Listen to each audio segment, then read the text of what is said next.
nebema wenijie ene aketiapa nebema wenijio sabra boy mo dadwini bina chiro suna udie wonya nebema wenijie aketiapa so kamu ema aketiapa awa fidi ne to sompa FM TV why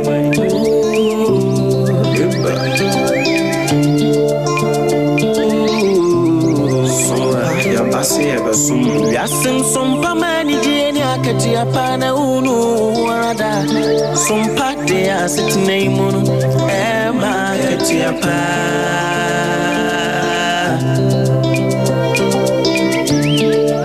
ye no mai mun sama kudi mun samina ne kasebo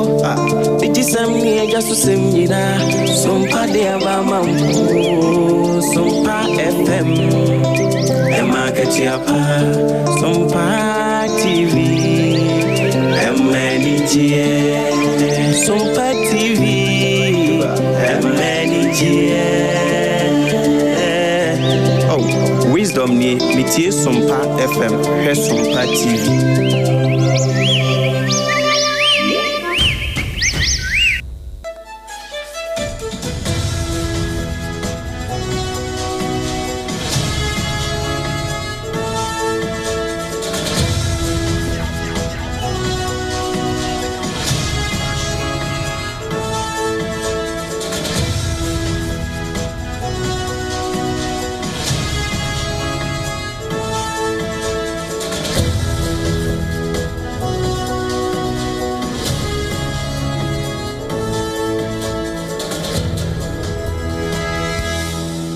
Premwatsu Ghana this year ya mamunyina maha ensansoma makwaba SOMPA 106.5 FM kasiye ena yedrusui original ye ene eye July bosome no kita wonsa bosome de to so aduasa afimpino ene aduono enomo ensem a yensem twerefo ensa esoso a wosamufo pani eto ne bo esemu eyi de editie ena apesemaka de hye basa yesi adwa yede sum original ye na hye no so say ensem yi eje ne ho nsakyeremena efri SOMPA 106.5 FM so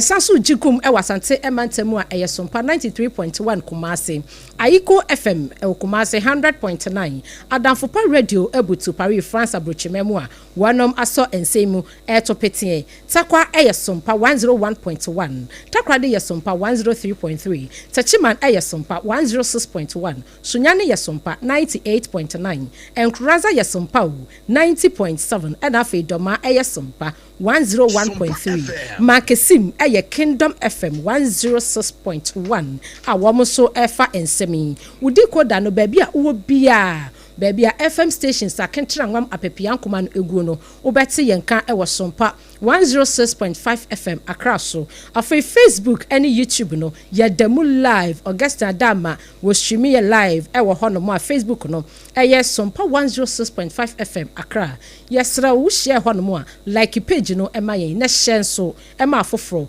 enya binhwe wadwenkyere na de atonom ye wia ya boakire diga ede ama YouTube eye SOMPA FM live www.sompaonline.com ya website ya yesemufo pania dama rata boatin wakwitire ni nyina potokasa mu brofo ede akogu no betumi akọ na wakwakenka bi na hye ne so se ensem a yede sum original ye eye secure sanitary pad na aso yasene enti eye secure sanitary pad from tobrekase wo SOMPA eso na time herbal mixture so ebo wachi dom ema obe ensem ya na chese ye be ede amao na Technospark 40 series eso eka ho bi na RSYD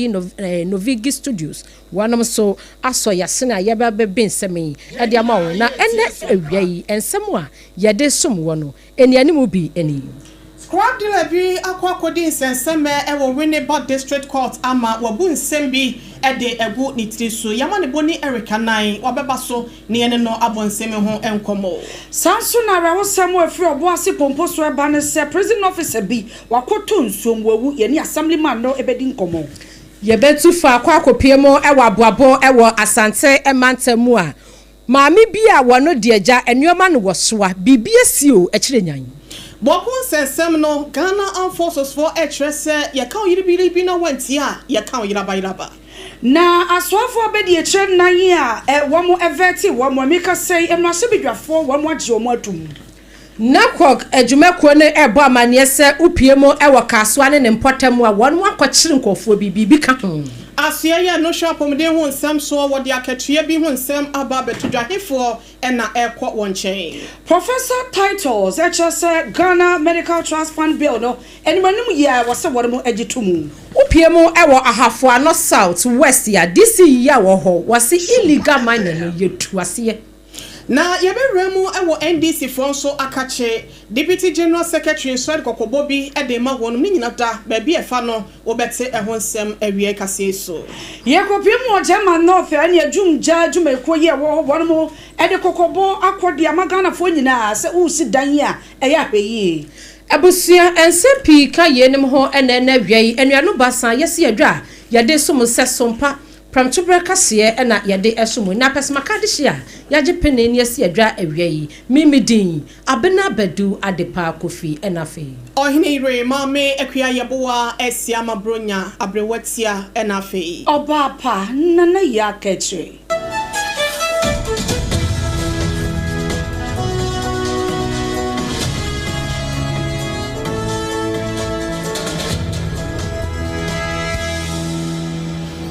Ewie adeshimai mafe yanjibrani adaje na enseni do sopo no yema be mu sempampane ni emfama mo ye hyansem na sia ne yakwa homa no so de ani akyerem won fifi mantamo na wenne ba district court no akwa setena ama ekowie akye watwe abrantie bia se dese na kwa kodwemu na bra panyipa ya wote PM etena se no watwa ebo bi ade ato ne ti se wanwie a anasa wantimi entua de a na kyese wokoda bonprochi be se afe na asem ne kwaforiba se ne sitie ene baby akwawie nyina no Erika nan ena ebetimi de entrase ye esi ase no de amayen menua be ma wote yanka ma he bro me do so Oheneyere Eric now na muti say Oheneyere temenka hona muti say me dofo Oheneyere temenka me da say na era we tin fifi mante ma hanu mo Oheneyere sa alumia zo ne condemn fui omo ha dwuye pa na no ana nam soma emero betiemu wini ba district court no omo ensa eka abrantia me bi ene Idris Ibrahim ani fishia no yesu se eduanan 24 years na ni na ene se ade afate me ebusu ne de to so biliansa 13 2024 ana ade tinamini ba ko no wini ba sankor nensa eka abranti na nensa tetwa kwakofa ECG for omo transformer mita no ohwe eyesa kopa na wo homa ni bi otwa ne bebre a enimre no ode eko na ode akwakoton ana ayade abranti na nka so ni mu a ohwe ebo na bomu da chede se de kokopie mu ewo ni ba bia ya fe ni low cost police station e okono ana mi so ni nti ene police for nsa kan na no mo hwe ya omo process ni bi kokogina emre ni nti ene bi na asemo if you are frase na the babesi sa afimu ana na me adom a July bosun a ye wo ni be to bi no 17th June Winneba district court no penyipa otuna asem no so hwe yes baby enyamo nsem ana abrancha ne bi ene Idris Ibrahim webi na fa Idris ya nkata no ade a Oheneyere nya asem keto akopi mu ewo Winneba ho no mo a entia nka ka chemu a ene ye krono no ene obohu ye to akofa ye co-port otina yesi wakwakofa we copper onye mto ya alumia na eno ana omonta so ni mo mutima Idris we bi sa ni pabone fitin ya na ka me say yen sentence ne da ne ta sinti no na o se ye tuna so ne ke bi fitin bi etwa ne ta sinti no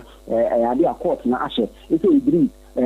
tabo ade atuna so 400 penalty ananso nkonkode esi ase afi ba ko na 400 penalty limit no se susu a anone som 4,800 and quantity can 48 million. Also on check now on India. Now the person very hand no ade a 48 million no ontimi ehwe enchiae na ade abe de piem o sinti mantemo hanom a sanye ECG mpanyimfo eti ahwe ehu tesa transformer na yakwa 2 meter wa ha otena transformer meters no anase na homa no nkofo no be edi monte kaka no mutie no omo twe enfia ahwe saa nipa bone fosem no anone saa so ntina ene mo twa sika boten afo honom a ECG panyimpa o sinti mantemo yewa Emmanuel Lumo ene mpanyimfo ayese omo hwe na omo de aseti mo fo no kutu pasane ye ni aba ko no ewo elini basankor etimi ho etu ni huti honom na ochi Idris Ibrahim de no koko pie mu ate apolitifo akate nam so emende saa so twen na akwama no oni bia obitu ni huti honom so beboa ECG4 na omotimi etu san pabonfuso ni pabonfuso ni afi etu intinti mantemtitri no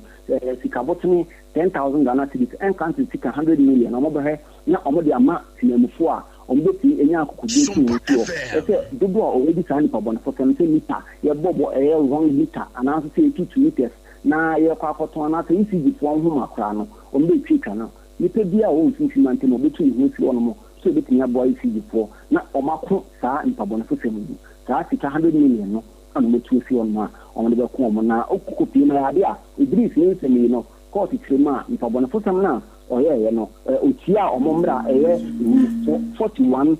2 of LI no 1816 ana no court ini ba district court ni gina so a omohwe ya omotini the sentence Idris omo akwaji tu ni kay no kre ade ni de wi anebo no oho bika obi kan no okan ni na no court de bi se bio saa asem no ana witness na de kokoyi ata anyam ya mfa ho fa ntene Idris odemu a ya sentence no ono okwa kwaje na so twinto ho so bi ta ya hafa tete Yo ma yana wase Erica Nine adwumapa ya wudie ede aboa sompa adwumako na busia ya mane boni ya watonkra e won finfin mantamo ede ma ya Erica Nine na mane bo ene todwe ye to akase bono so ye kopiem ewo oboase pomposo arawo sebo ofriwa eba ne se prison officer bi ena no pay wo mo akote so wo atonsuo mu a meka say ayara wo sempa ema adehye ye wo mo ewo pomposo na meka say assembly member ya owo pomposo electoral area Honorable Richard Obin ya dodo na efren kule owa homa no so yenko na yenkoji enchiremu na yenhwese edie na si ye sebio prison officer wakotwa bi ana die na si ya wakoto nsuo mu amika sei wato dananom ewo ensie dui ye hwese ye nsabeka Honorable Richard Obin ya dodo na efa no kule ewa homa no so na ye no atwetwe nkobo e de afon oboase pomposo e na saadwa wo semi esi ye Honorable otimi nka memo han we Honorable otimi nka memo han o Honorable Richard Obin otimi nka ma han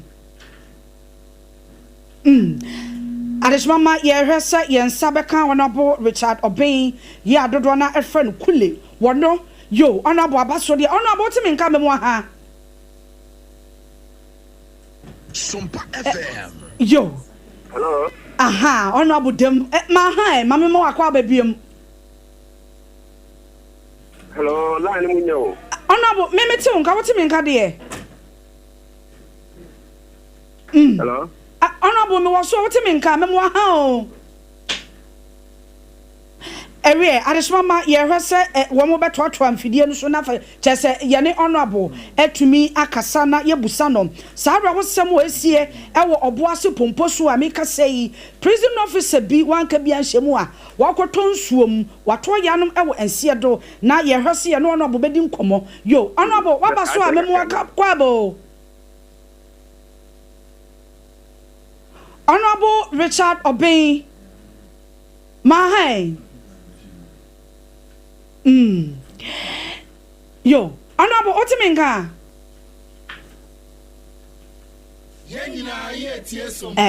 ebusua ye hwese ye nsabeka Honorable Richard Obin na waboye nchiremu sene ekosi ye ya anope ya ye se oboase pomposo ya prison officer bi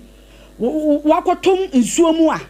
meka say wato yanom ewo ensie do yo Honorable wabaso dia memo ha yo Ebusia yeresenka yene honorable Richard Obin ya wono ene wo oye assembly member e wo Pomposo electoral area na nka ya twetwe nkomo ne ebusa ne se ba ne sen ena prison officer yi wakoto nsuo mu ameka sei wato yanom e wo ensia de na mpo no ne busuanfo wo mo hu wo mo ana nanso ye toato ahoma no so ye hu ye nya wono aboa ye ne no ebedi nkomo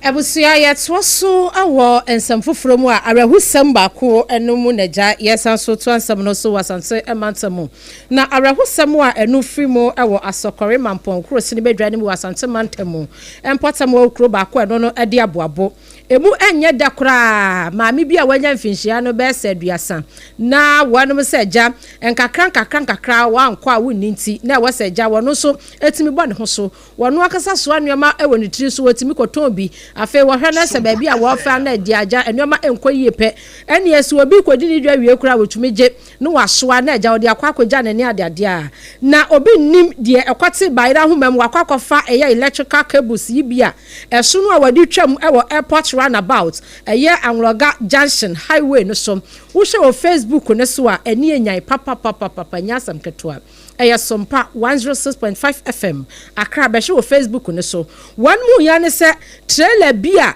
wonam so papa ehase na bim ka se bia oshankani na wati sisi ya nachi na bia mafo ida di bio se bia di 10 ibi no afefa na ade a bia na ni so ni si wantan sanu aferi breaki esanse wo feri break ya mahin ena wode na munti etsefa so kofa mami so abusua asem na areho atoyemu hwa na mame no etinananom esiedo enaja wanom edenwura white ede mrenkenso akata ne so yi ewo eye Facebook ne so no asem no akoya arehosem na adehia wanom esem ewo asem yi mu ekiremu se mame no kura won hyeda anyu obi a wamu nim no ewo empotam hɔ no sabat wamu hu ni se aya wota aso ne ma etwetwam ni ade a asabram no kasa die emu no wamu de akopie mu ewo konfa noche aba ya sabia bia wanum kura mu wanum ade akopie mu hɔ na MTTD wanum panifo kopie mu hɔ no mu naja wanum eboaye ema obmai posi adwuma kono wamu so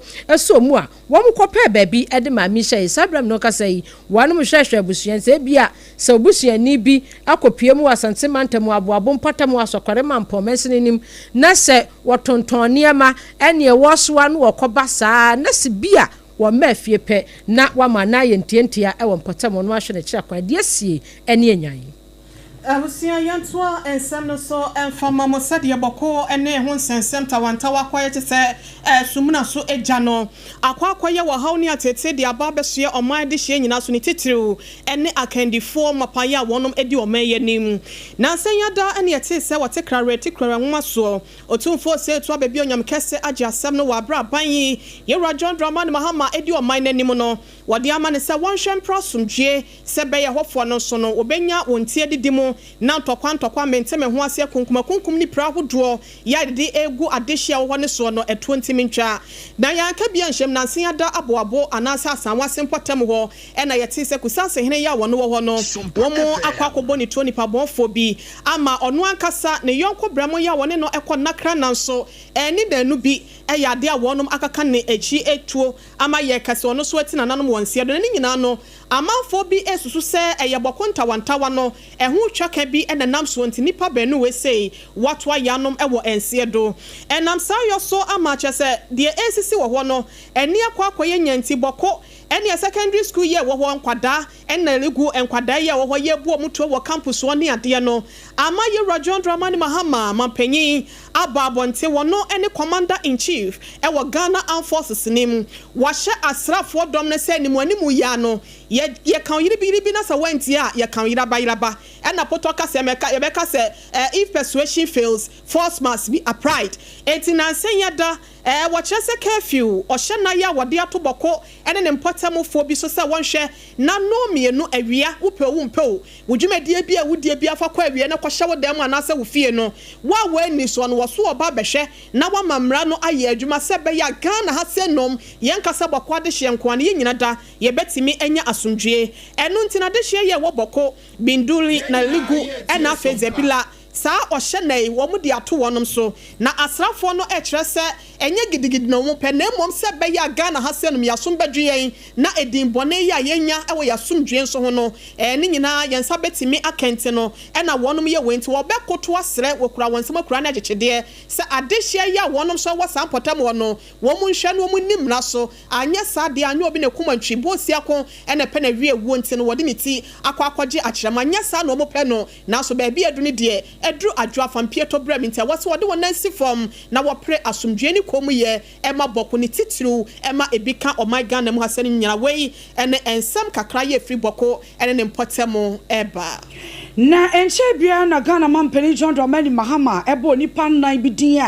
a wose wamo ebeye aswafo abedi yetire ewo mai emu na wobras obos hadin abedyoku a wose wonmo tenase na womo toto sa nipa nan ano ansakra ne yaje womo atum no womo eye bosume ne de na etoso aduanu enum ena sa abedyoku ne tenaso a womo etoto womo ano na woyisi amika se womo awie womo adwuma nyina ama womo ede ehumuaye ede akọ enrahye bedwefie na nipa nan a yebo womo edin eye honorable doctors afotofi wono eye mrahye bedwani ya wo dwomro omamponi boni didin ese won be deputy minister for transport ena afei honorable James Jachi Kwesin so yebo ni din ese won be deputy minister for foreign affairs wono eye mrahye bedwani ya wo Asin North abato peso so enu na chino Mohammed Adam Sokurugu enso mrahye bedwani a wo Sesala West abato peso so omampani boni din so be deputy minister for communication digital technology and innovations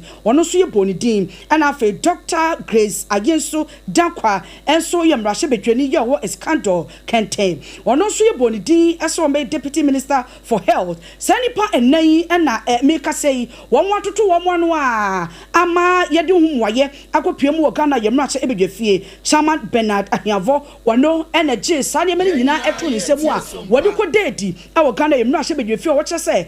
abedyoku ne tenase no womo nipa nan esefata se womo edibre no yede ma womo seni oka ye no yenkotie mbra. The motion for the adoption of the 16th report of the appointment committee on His Excellency the President's nomination for appointment as deputy ministers may be moved today. Mr. Speaker, I so move.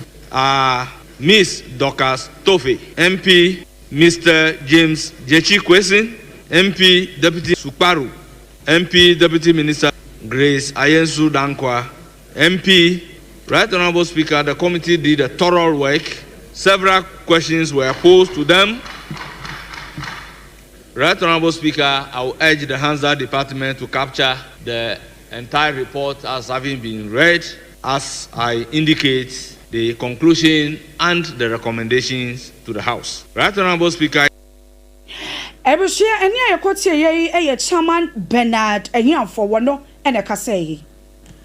Wo ensam fufuro mu no SOMPA 106.5 FM original yakase ene ede sumwe yebo apinimo ewo oru akwesi afraban na kache no no ni pani kwankyerefo a woda Social Security and National Insurance Trust no metre Senate na Senate for enya mfinhia no aduosia 60 years na wanum ebo dwadata ya wanum edie no na Director General Edema Senate eye oru akwesi afraban ejina simpie ni apaso eno kasa no se dia Senate aya akono wose sei na nsem wanum agate atu ni tietrefo yi wanum esu ti penten kwasa ne ubeye adwuma saa ubenya mfinhia aduosia na wako ahomegye mu sika kakra wanum tete to ho no wo bi sa boso me ba so kura na obeye se ja ubenya kakra dia kotoko bi e dia beye mpusu bi no na adane mansom wose sesei eniema wamudi agugu akwamu ene hyehye pa Senate adwuma ko no wamudi agugu akwamu no ebeboa pa wono SOMPA kase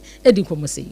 60 years ago, Ghana made a bold promise to ensure that its working people will retire with dignity, security, and peace of mind. Today, as we gather to mark this milestone, we don't just celebrate the passage of time, we honor a vision that has become a reality for millions. A vision built on resilience, shaped by service, and sustained by trust. This milestone reflects decades of collective effort, national commitment, and service to the working people of this beautiful country. Today, we honor those who came before us, staff who continue to serve and carry the torch, our partners who continue to work with us, and the millions of workers whose contributions have sustained the scheme through the decades till today. Surely, when I look around this hall, I see a living legacy. I see Senate. Living legacy dear wanom ebejabi papa pasan se Senate adwuma no mu aye de entini sa wo ya adwuma na kakra preda masempo na wanom teteto ho no wanom se nsukura esansan hyehye pa ya wanom de agu akwamu 60 years ago na niema bi enkoyi a enye seseyi a Director General Oru Akwesi Afrabaini ababesom na adwumadie na se no Ghana yama mpanini abedi akire Professor Okunini na chen opoku agyeman enso ko grisi dwumadie no emaye kama pa no wie no se said the occasion ya kama afei said the botaya wanom de si ho afei wo champanifo ani so ade hunu a wo se senate emu ayedo yate wansu. Today we celebrate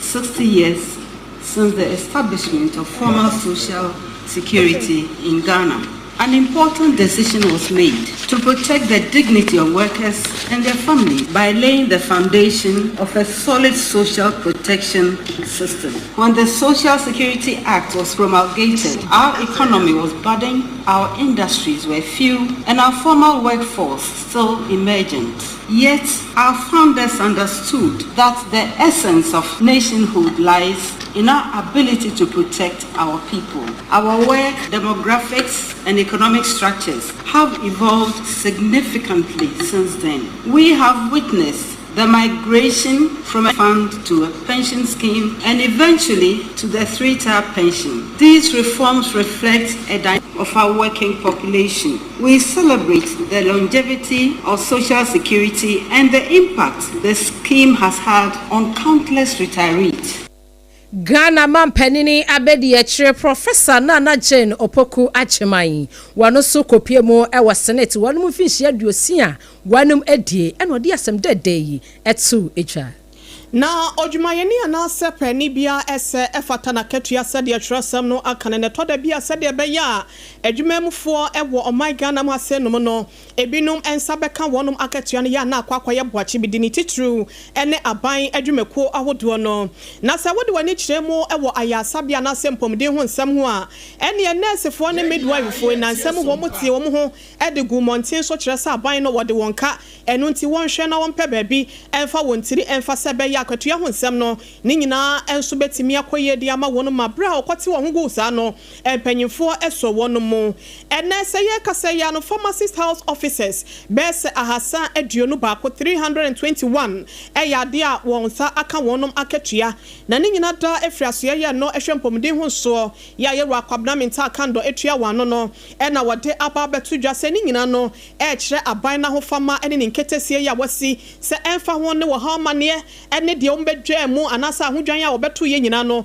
wobehwa atoto niema amaka ahoduo bia danso a adwumayefo aban no ede won no watimi eyi ede afri wo na bia mu nso wa kyerɛ sɛ 2024 batch no ede ma rotational nurses and allied health interns no eyade a wonom so baabi a wonom behye aye wo adwuma no na nsan wonom boss no kyerɛ sɛ ni nyina no aban ne de akwa adwendwim ya enche korampo no saa eka ahoduo ene wonom a wo mu awie ntete yesuku sɛ wose wonya baabi ekodi wondwuma sɛ beya enye brego no eyade a aban na dana koma so nti no wo mu nyina enum so ntwen wo pɛ atadwefo wa enni chebi wonom nyina ensa beka adwuma na wonom ayɛ sɛ beya wonom so ensa ka adwuma na Ghana fo nso yakwa ahosa ho nsɛm ne yempomden ho nsɛm no bibia etimi akoso ye wei ene ensɛm kakra ya apomden ho nsɛm no yewura kwabra menta kando na so ye no ede ababetu bedwasre da yada ne bi achi ede amamo na yegusu ye kase ya ye de bill bi akwa akwato Ghana ye mra hye bedwafi a eye Ghana Medical Trust Fund bill a ye hwe ni mu kwan ese emprempren mra hye bedwafo betena so na kyese wo mabobo ho a ne ara se ebetimi aye adwuma na eno enam so ama professor titles beyo ya wono ena ye board chairman edema Kolebu Teaching Hospital ya onukro ya eye mra hye bedwani yo Lambonsie na wababonte akasa de atodwa se sa bill ye de akwato ya as ye ani kura yɛn pɛ sɛ yɛbɛka safa wo no ɔsɛ yɛ ade ɛha adwen papa ɛkɔ no nko ade nka nimanim ya no ɛwɔ sɛ mmarahyɛ bedwafoɔ ɛtena saa bɛɛ no so da wɔn mu edoso mɛbobo ho na yɛgye tumum sɛ bɛyɛ a yɛbɛtumi aboa na wɔn a wɔyare krankɔ yɛ ade asɛ bio kakra ani wɔn mu nsɛm wɔn bɛtumi akɔ yasa bi akɔgye wɔn nkwa no wɔn bɛtumi afa saa bɛɛ no so ɛtumi agye saa nipa yi nkwa enti ɔkyerɛ sɛ saa bɛɛ no nimanim ya no ɛwɔ sɛ mmarahyɛ bedwafoɔ wɔn kasa fa ho yɛn kotie nsɛm a professor Titus Talking about lives here. If providing health care for people who need dialysis, who need some cancer care, who are in some critical stage is not urgent, I don't know what else is urgent. No life can wait. So we debated it on the floor and the House agreed that it was urgent, and so we needed to pass it that way because there is no time. No. I mean, it was the former president who said they can revive the economy, but they cannot bring back lives. And so I don't know how there's no way to emphasize the urgency of this. I mean, for those people suffering today, they wish this had been passed yesterday and the secretariat set up. Or someone who is on the social media appealing for funds today, or a constituent who is looking for money today, they wish this had been passed a month ago. There's no time to wait. Mani Pokasa, ye Professor Titus Beyu Wano, board chairman at the Mark Olebu Teaching Hospital, Wanukuya, and a young Shabedrenia or Lambonsi. Na sɛ mfimfini ɛmantɛmu upiemu ɛwɔ kaswa ebinum ɛtage kaswa with nneɛma bi asɛbisɛbio aya na ɛnhyɛda ɛnyɛ nikasa na sɛsɛi ɛwutu senya east municipal director edema narcotics control commission madam Sandra Tete wɔno so abamoten wakasa wase asɛdeɛ eduro a yɛ synthetic eduro no enya papa ntia yesente adehia wanom ewa kaswa ene ne mpotamo wo matie agusa nu bi susa no etini ye kwahoma no so na ye ne no akotwetwe nkomani abisa nse enuro na yesente no ebi ne dia yi ehemfa na wanom timi kwache enkankan wase mabunu na wanom ta chi nuro bi ewo nsam mame oti yenka maha ewo sompa so Mame Sandra. Good afternoon. Good afternoon. Me pacha wo hu ye de. Bibi apomboko, kaso ansoboko. Mo ye do ba de ase. Na Mame Sandra asem ya odi atu montene ekire mu se upie mu ewo kasoa ene ne mpotemu a na quality control commission mo hwehwe mu a ehu se edru a ye kasa synthetic edro ne nya papa enubone emratia ene nketesi a wo mu ye youth e wakaso ne potemu wanu mu yusupa eno no enchemu kakra bi ewom synthetic opioid ya ye ka ho asema ye ka se ebi adofie mu wo kaso anase ya dia memoa ene emaya ye me kan se juta ewo kaswa bi mo so ede omo ho eji mu no eye adia uta formally na bia bibi ti say we ana say cocaine na heroin no eno ni free mu na omode ya na so omo wo free mu but synthetic opiates na ye enura omo kekeka enubone a emma ho kwan omo kekeka bom edi eye nuro ni bi na eno no ni effect na na say nipa ne no masunsu sanso ne tete bi obinum cocaine e de bema no ana so no wi e de bema no tie no no ne le friend of synthetic opioids no eno no obi na ahela no wa kekeka ne ma abubom enu a yesisi ho emma ma ho kwan aya ban ebi o ha aya ban ne ebi o so ayede mamoa na omode akekeka abom de aye aduro ne de ma enipa enom eko ne nipa due mu enti no bi na eja esa ate se wo Ghana ebi so abepie mu wo kaso ano yen so yenye different from it enti eno no na ewo ha ate se ye ni abre ho aye ka ho asemi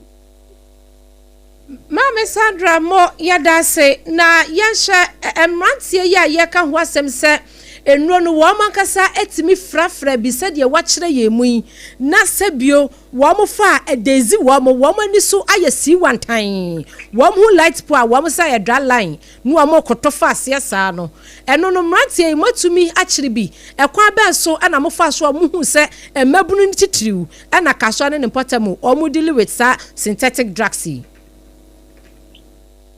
Ipacho mente wakasani yo tisobe tumi ese to be mama mia. Mami na mi bisa se wa hu. Motimi ehu emrantie ni bi achire wonom. Enya enrubani ana synthetic drugs bi ewo won kyan ana. Oh, I know the idea ebre bia no. Obeche mrantie yi bi no. Na ebi ewo mo na se de ye ni abre hu pa ye se ye di hu juma ye say ye beteki mantia na mabaawa no through education no ma hu effect because I watch ni panel wie na se sto ni pani hu se de wo ye no from so wo ma wo ja ne kra na so for serving a sentence wie na oba kra na still obeba be ye eno ti de ye ni abre hu wo ka so na ne patemo pa ye pese ye say ye taking omu through education because one show ma omu obu ha wonom the misconceptions bebre ewo nuboni yi ho obi beka tro say wonum a ebemu anya benefit we enye no kre enti say we anya ye be afatu ye ho say ye beko schools mo ye beko ghettos ye beko zongo ye be ye nyamba bebre ye betimi bi a a school for no any imagine any maba we kaso ano youth na we kaso na mo hu se nuro no ade papa bi nim ye be introduce actual in a nice way but obekwa konom no na the effect no ya ade e be say we need pedia it is say education ni ni abre so pa ye ema omo use no because you want to say ni nyina ye mental health disorder and I say mental health idea ha nipa eno ntine no ne nam so a ye de beboa omo na mami makoye empanifo a mo bo eye enro ho eban yi na empotam ho so modi mani to fam no mo hu se sa niema no enya adi ehim ewo ho no yesre wo emrante wa no mo hwe ba bi kura wo mo nya sa nro ni free ebi a drugstores ya na se over the counter shop ni bi ana baby crop pot ya wo munya se nro yi free mo hwehwe baby a omukonyi nya sa omunro ne efi free no edoso enye baby baako ebi benya bi free pub ebi benya bi free clubs ebi benya bi free even pharmacy igawo for yi nyina so emu nyina so ye baby a omfa so enyinya bi ni nyina ye baby a ya identify a ye di ni nyina ho dwuma because ye pese ye boka so din a ye fa dubone mata ho nyame adom ye nya the help of ye the MP ne so wo area mu ha said the last time no mo hu ya ye ne mo kan ye no ni nyina ye help o mo nyina edi programs and so ba omo ne yaso ye ne so kan bom ami ahwe se ni bone de ye boka so adin a empie mu biem nti no eno na se ye ni go so by identify those places ni nyina ye di hu djuma ye gu so ye di hu djuma seriously. Mami Sandra ma yenda se obre no wadaje a unyama yen awia yi bibi fufuro bia sanso bape ye beba opono mu wai ebusia ye ne Mami Sandra ene kwachichi enkomoi Sandra Sete eno no upiemo ewo ewutu senya East Mercy ni mu a wono ne pani kwanchefo oda na Aquatics Control Commissioner no ene wacheche moniti inuboni a eno no ense ne se dro ne kura enya senten kwa ena eye emabunu ni bi ya wonom ewo kaso ne mpotamo wo mo frafra na wonom wanom na ha wo mo enche na wo nyina gone too soon enti no wonom ede eye efutuo sonko ekwa ma wo mo na ebusua secure sanitary pad wo se yanka nkyerɛ sɛ ɔba wo se meso a oba mo entini nyankopɔn yɛ adom na sɛ uhu animu nko ade a se wahu sɛ de meka no ewiabɔ entimi nkwachiri na wakɔpɛ secure sanitary pad ne bi me no na memo entimi mo na mo busumi bia eba mo akɔsi ebenya menopause ɛyɛ secure sanitary pad ebusua wo kwasante mantam a na opanido so promo eto mama excellence cosmetics etu ede ama etufo edum pz kwada so taxi station home old asempa pharmacy lane nim na obehunu 0243 862 158 na secure sanitary pad ajoso ukodwa so ababia mranto wa no monto ncha mo girlfriend na mo amawade nso monto ema mo yerenom na eno ane mo na sedie sese no Techno Spark 40 series eje ne ho ntre ha he nyasam ketua se ye nyina ya se no bi ne po enti monte ya ye ka enti no eye Techno Spark 40 series eno no utimi e the sparkle eye stylish na se de phone na efe no eye clean eye powerful phone kurawa eti wo biedi no se ade afo mienu be ye no sa Spark 40 series eye Techno yi eye e de ma ade bako no se AI na ewom no enyasam ketua artificial intelligence no nye easy any say exam se kura na wotwura wono no ma wa ayi questions ne next one answer ma wa honk enya sam kuto ma ntin kura ba bia ye ton phones bia okwa osi ope Techno Spark 40 series no ebi etonso ma eye waterproof entino ensei eye papa eche social media no so ubehu yen e wo TikTok afa Instagram no so ye wo ho na fa ni du sopo mu pa no fa 0303 980 205 na Techno fo so Emma Spark 40 series no ebi na sabusue yi mebupo Techno fo mayi edema wei na wo phone no enye papa ba bia wode ebehye ene brakura wode beto so no na kyesa akoyasem enti mianka for time emfa ema ebredi ehia pa enti bre so so beto Techno Spark 40 series ya na watimi akwakoto ne ntem time herbal mixture was it malaria fever say afi wanu matuntumi ne de bia honam ya wo ya de bia baby ya unkwa wadwunku chepe eye time herbal mixture ene ye kan fodi ama wo time HH mixture so e wo hono mo a ene ne capsules eboa etu enam ya de na se ede ama wo ama so wo ho atọwo na wase said ye wanom atiegu edwama so baabia ye to aduro over the counters ahodo herbal shops ahodo no time herbal mixture ene ne HH capsules ene ne mixture no ubenya ni nyina ebi edre oba no bema nom akwada wonya mfinhia dumienu ose dom venture na chese wonnum bi afa oba wo ma akwada no fo onka ho oba wonya mpemfo onso onka ho mu abaka ni nyina nkokora mre wa besire wa mu nyina muntingu so eye time herbal mixture ene HH mixture ne capsules ni do so promo pa 0244 417 669 0244 417 669 na opa bia ye bi na wa shutu frame upe bia ye bi na content creators no motimi ayemos atwa skit hono mo a ye kanfo RSYD Novigi Studios ede amount RSYD Novigi Studios na ye no said ye wo professionals e wo hono ma wo mo boani ene sisi opie social media na so a content creators na eye ni no mutwa movie eye ni no mutwa clip so abonwom opa baabi e shoot video ama na ye kama upe wo bi a obaboa wo ama wo so wade na wo ye na akoda internet no so no atumi akoye di ama wo a ukwa ye professional wo hono mo a wo mo boa wo emfidie na ye yusu no so a professional equipment and ye use a RSYD Novigi Studios. Now ubehu ye chakwan ewo Accra here Malam Abase First Kokroko Street na so ena ye wo Malam Abase First Kokroko Street na ehwa ena RSYD Novigi Studios ye wo frayen ewo 0574 0574 715 778 0574 715 778 and 0303 974 822 0303 974 822 was say RSYD Novigi Studios where your mission becomes reality, where your vision becomes reality. It also that is obey enyom obey cha a frame movie bibia no babia ye twa no any photo shoot no ehwa ye kama ebusuafo enwumakwa da menti e na ye bikase e de ama we ye sra wo twen ye ba sesia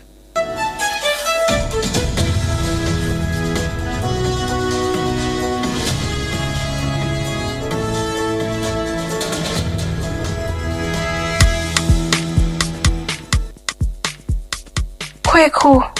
minim se why she. Me cry man nane. Now so ebony show one basso. Mane hon sepeno. Ebony condoms comes in different flavors and available in all pharmacies, chemical shops, over-the-counter shops, and pubs. For bulk purchases, contact 055-230-0075. Ebony Condoms, Ghana's most pleasurable condoms. Make it worth it. We got peppermint, strawberry, vanilla, chocolate. We got peppermint, strawberry, vanilla, chocolate. It only the view is a condom. The condom mulia then it's not on, but double does got as a condom. Endpoint Homeopathy Clinic. Ghana had the obien himself a prostate. Na baby omutibi screening. Emma huni ye etuasia. Na a Endpoint Homeopathy Clinic. Anasa a kidney, a liver problem. Wofa baby and ajujo. Na the friend premature ejaculation noa. Be maybe a one would offer kwakweshia. As a wood dinner huagro. As a wood tonte. Any ebra Endpoint Homeopathy Clinic. Na ya muau. A man mema mo power. A ye Endpoint Homeopathy Clinic. Wamu de mufua. Yari bia infections been a woho. Anasa bia wonsha wofa baby na ajujo. Kidney problem, prostate dear, and your Endpoint Homeopathy Clinic. Kumase ubehu Endpoint Homeopathy Clinic. Ewo konoma boy here. Ena Accra hanso so dear. Womu jinemu ankasa. Ewo Spinters baby friend share signboard no. Who do na ubusasa wo pe Endpoint Homeopathy Clinic. Obia ebetro. For Endpoint ewo 0244-867068 and 02742343321. Endpoint Homeopathy Clinic. Womu demufua. You can call it Slim Macho. Make you spark anywhere you go. Oh. Ghana, are you ready to level up the vibe? Introducing the all-new Techno Spark 40 series. The phone that has got more power, more style, and more spark. Sleek and classy. Kaish! Big screen, check. Long battery life, check. Crystal clear AI for your next viral post, triple check. Super fast processor for all your gaming, streaming, snapping, slaying, and flexing. You can call it Slim Macho. The Spark 40 series is built for the bold, the trendy, the Gen Z, and the unstoppable you. Don't forget mommy and daddy you. Long-lasting battery, Techno is your plug. Rush now to any Techno showroom or authorized dealer nationwide. Whether in the north, south, east, or west, we always have one for you. All at very affordable prices. What are you waiting for? The Techno Spark 40. Slimmer, faster, sparks everywhere. You can call us on 0303-980-205 or follow us on social media. Techno. Stop at nothing. Ewra, me pacho bra na me hwa de wo bagi. Bra, aden, enen so biem. Hey, time heba me hye ya me kan se yi ba kwin. Ani wayi me ensen. Bra, sanya time heba me hya esia gyimi ni me fiefo enya de abako ebeso yen. We de udi se ofa ni nyina. Time heba me hya me kasa me di one dance ya heaven ena de me kwa akopie. Enti se malaria we draw ne time heba me hya. Enye enunku o, de nanum ato a wontimi anidie no. Time heba me hya duro no ena ye ma wo. Oba a wafa fro de o ma akwada nofo ene akwada woni mfie dumienu entimi num aduro yi bi se obeto aduro yi bi anoma hwe se wakọ hospital anase lab am yehu se wo atridie malaria yi bi ansa se upetam heba misha enu dudu atu a fo ani kire KNG Herbal Center ewo Emrom Abidjan House ana ba ko so wo atonsu Monaco Junction eno echi obenya bi atowo over the counter medicine sellers ene herbal shop dodo na emu Fre 0244417669 Kayo set time no TIME time herbal mixture afi malaria fever bi adani ziba ewo munu betu akọ FDA agi adwade nkratu yi atum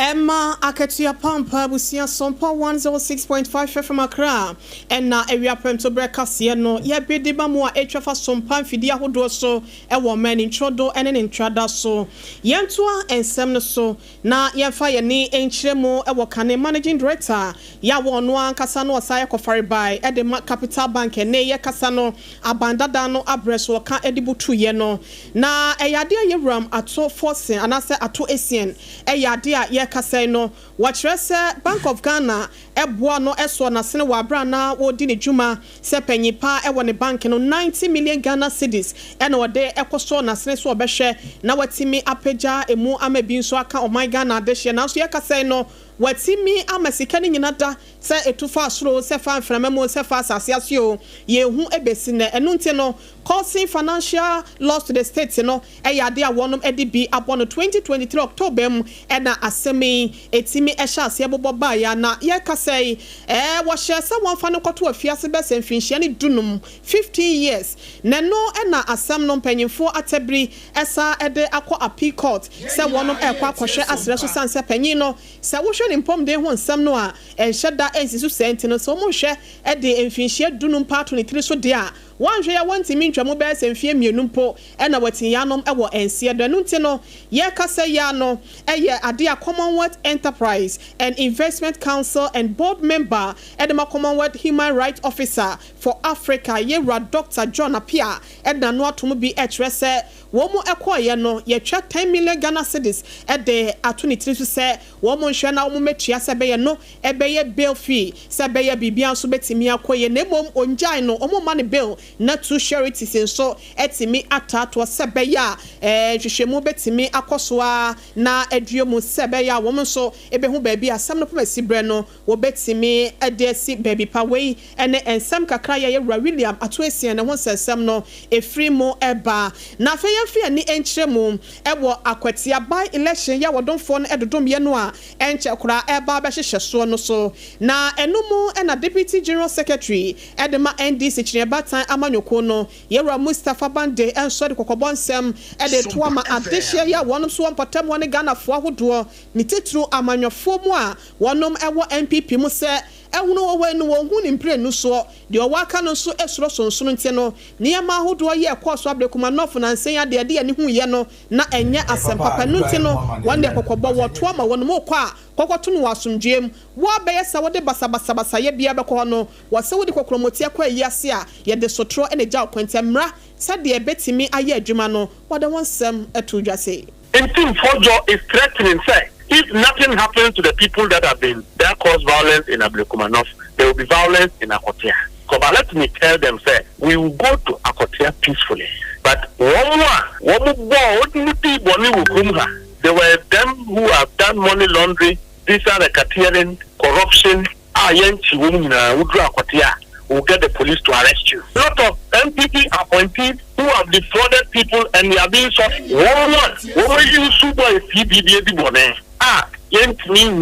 In the last 8 years, we will take the victims to wait. That one will be violent. That the NDC will go very peacefully in Akotia. And I can assure you, I will see you running monya for Mustafa Bande wano ede tre for penny abedi echre edema eyechni abata amanyoko NDC na no disem ena etoje. Na yede kasia no kopiemo ewo German North mention emo ewo Brumantemu a fire service station ne fire wo ho ena wo mo ekase we kokobo a wo mo edema Ghana fo nyina a chese nyame ya dom na se wosi wo fie ewie na o pese wo de kanea eba fie no mu a ewo se wo fa kwampa so ansa na wo de kanea na ebeba electrician na wo mo nim de wo mo akodare ewo adwuma no mu ena wo se okofa wo mo so obi wo no mo so menua bi electrician menua bi akosua na chese wakofa no waso be waya me fie ho ma me oba wonnim nim de ewo adwuma no mu ntino ene niam a obeto a ode beye wire no chese enye ne mapapa wo behu no ade chi na eja akwakotomo edo ena ASO odo eye Yera Michael Yanle eye fire safety education officer you odo no ewo German North mesini mu a woni central for di nkomo no sei ena ode tudwa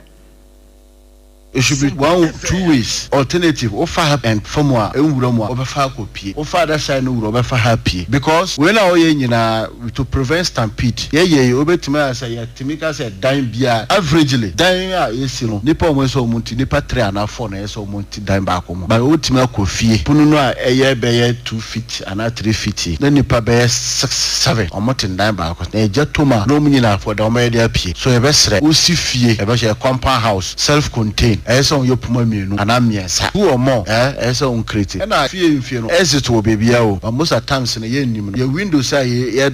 jay, or you feel more. Honomosia as it, but see, I say, you are modernizing the man,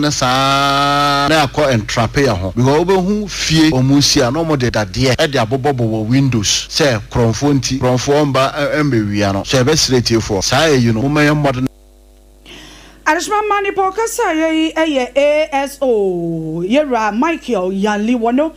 Fire Safety Education Officer Ewa German North Mensin Emo Ewa Bunomantemun Watch Mono Na Yerasi and Sabeka Gadget and Wakam Wasem no Yenya idea Yatwaka Bonuso.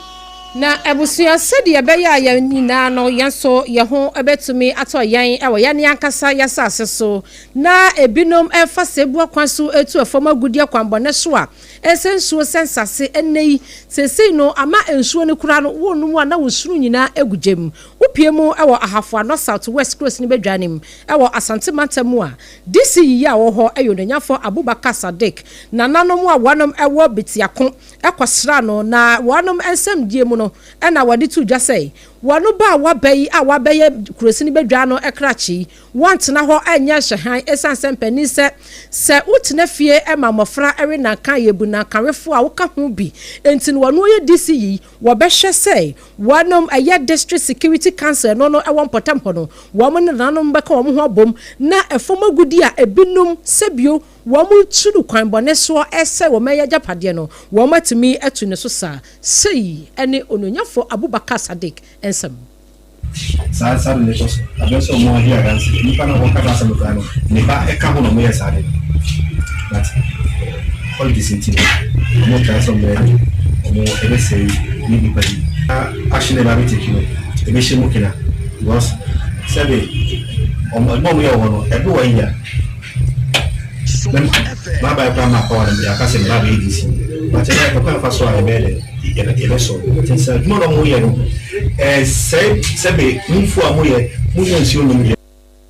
enti no ebinumu nyansuo nom enso ebinumu esensuo na wase opiem wampasa so ane ne mpata de a not kra disi ya wo soma de hia wonom ewo ahafo no South West Coast ni bedwanim ewo Asante Mantamu no nyafo Abubakar Sadiq na nu akyinu na nanom a wonom ti wo mu chacha mu ekopie mu ewo na kache eyo odikuro ya wono owo betiako Foster Ayem ena fe nana akwasi bio wonom ena wo mu koi wo mu da disi ya se eso wakasa yie pa wo behwe animu se obeko kodene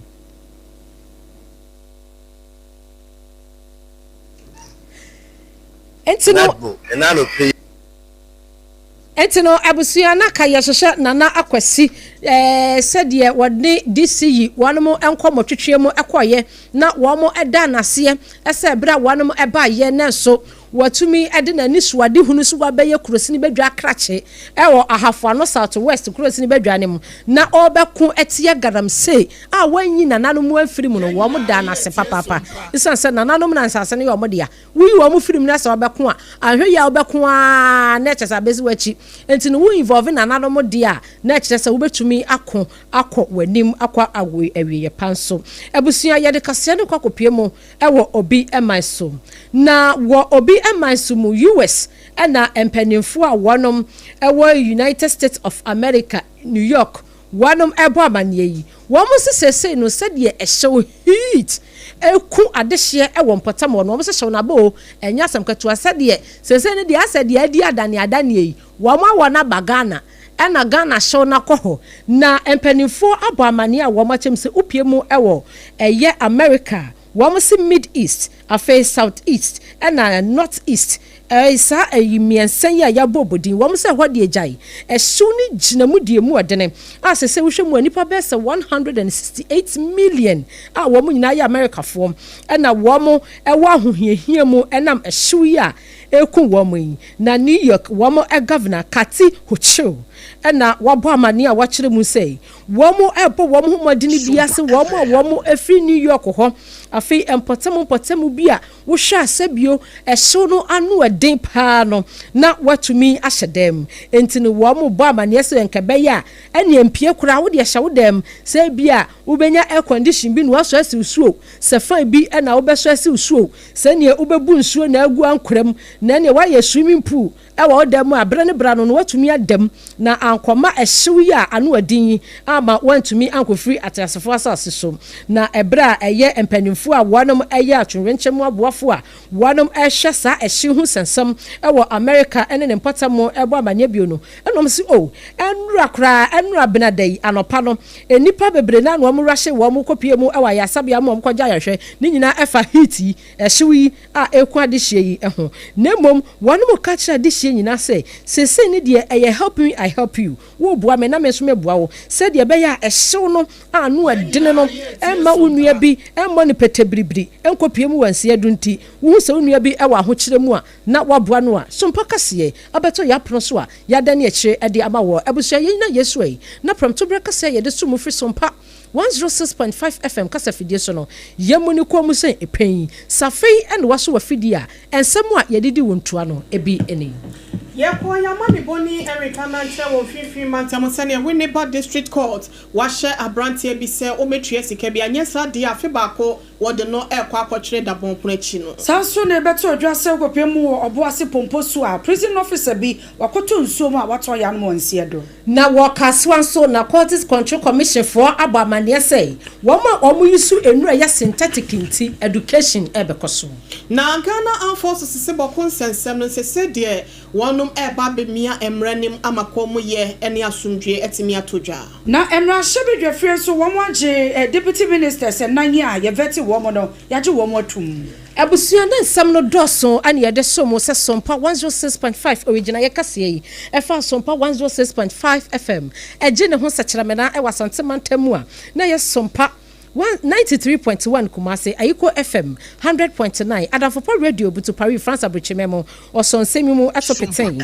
takwa ayesompa 101.1 takwa de yesompa 103.3 tachima yesompa 106.1 shunyani yesompa 98.9 Enkraza yesompa 90.7 afei upiemu odoma ayesompa 101.3 Mankesim enene kwado aye Kingdom FM 106.1 udikoda no ti yenkafiri so ayesompa 106.5 www.sompaonline.com yesamu for penny rata bati adama wakuchire ni na potokasa mbrofo edi egu honum na yenhwe Facebook no eso messages ya ebai haji adama yankenkan ma ene yemfa seda pia seda wampa mema haji